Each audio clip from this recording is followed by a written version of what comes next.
Salut à tous, c'est Kevin, heureux de vous retrouver pour une nouvelle saison de la ligne à 3 points. J'espère qu'on ne vous a pas trop manqué, donc début de saison devant le stade de l'Aube, voilà. Je vous résume le principe de cette émission, 3 événements sportifs dans l'Aube résumés dans une vidéo. Tout de suite, le sommaire.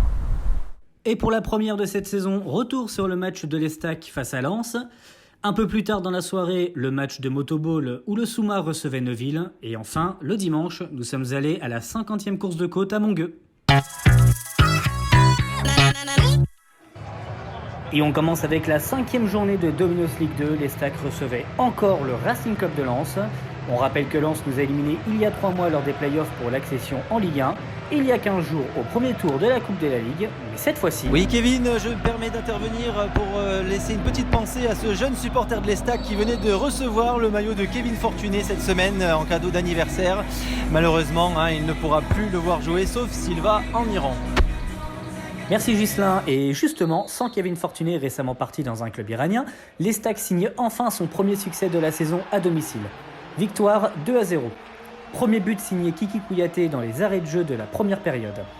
Et cette fois-ci, l'Estac a su conserver son avantage et a même réussi à doubler la mise grâce à un but de Lenny Pintor, servi par Chris Bedia quelques minutes avant la fin du match.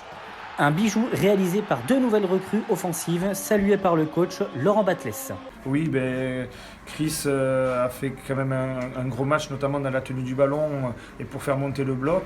Et le fait que Lenny rentre et marque, je connais ses qualités aussi. Je savais que c'est un joueur qui va très vite, qui est capable de marquer. C'est dommage que Chris ne marque pas à la fin. Malgré tout, on est très heureux de gagner ce soir. Avec cette victoire, l'Estac passe devant Lens au classement avec 7 points. Une dynamique à conserver que le coach a rappelé à ses joueurs à la fin du match. Le premier mot à mes joueurs, ça a été de les féliciter, de leur dire aussi que maintenant on avait un match référence à domicile, qu'on avait du potentiel et que maintenant on ne pouvait plus descendre de niveau. Que les spectateurs et que le public, quand ils viennent, ils s'identifient à notre équipe. Voilà ce que je leur ai dit et ça va demander beaucoup d'efforts.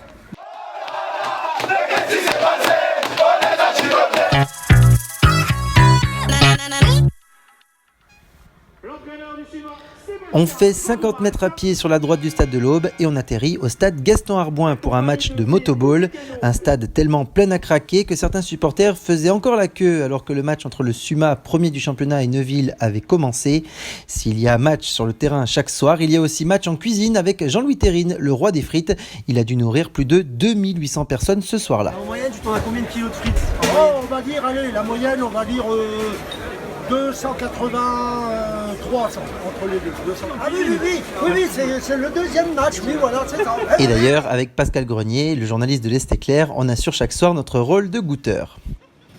Plus sérieusement, pour ce qui est du match, les Troyens, comme au match aller, n'ont pas su se défaire de Neuville. Score final, 1 but partout face au champion de France en titre qui a égalisé sur pénalty.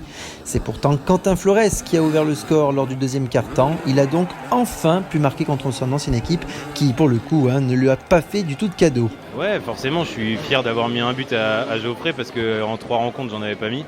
Donc c'était mon objectif aussi cette année. Après, avec marquer des buts et pas gagner, c'est un peu dommage. Donc voilà, j'aurais préféré qu'on gagne et que je marque pas. J'ai changé 2-3 fois de moto. Après voilà, c'est les aléas. Les collègues en face, Magnin, il me connaît aussi. Il sait où faut taper pour taper dans la moto au bon endroit et tout. Donc il l'a fait ce soir. Après voilà, je savais que ça serait une bataille. Après c'est normal. Il y a des rancœurs. Il y a là le fait qu'on ait tout gagné, qu'on ne soit pas encore avec des défaites en championnat. Voilà, ça met un peu aussi d'énervement, de piment. On a la Coupe de France en tête forcément, ça arrive. Voilà. Sauf que quand on joue sur 2 tableaux avec le championnat et la Coupe, faut être performant à tous les matchs. Après, voilà, on se dit qu'on a grillé une cartouche.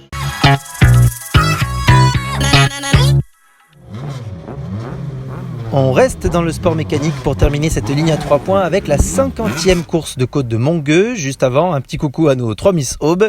Sur les 110 voitures en lice, 31 ont été manœuvrées ce week-end par des Aubois, dont Michael Jarillot qui habite près de Romilly-sur-Seine. Avec sa voiture Formule Floquet Red Bull, il réalisait sa 3e course de côte qui reste difficile selon notre pilote numéro 15. Il y a des gros freinages et c'est là qu'il faut faire vraiment très très attention.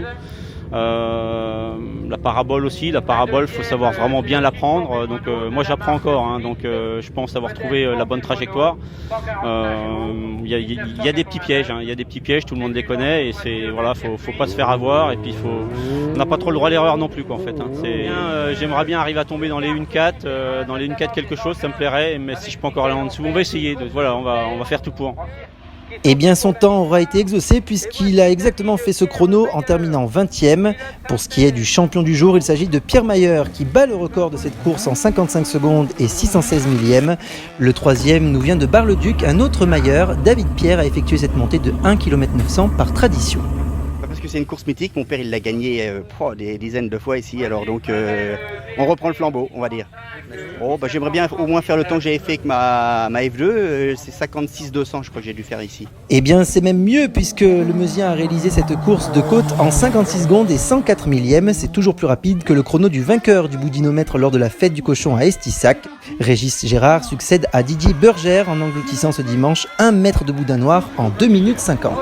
Et voilà, la ligne à 3 points c'est déjà terminée pour cette semaine. On se retrouve très bientôt, donc n'hésitez pas à vous abonner à notre page Facebook, à notre page YouTube aussi.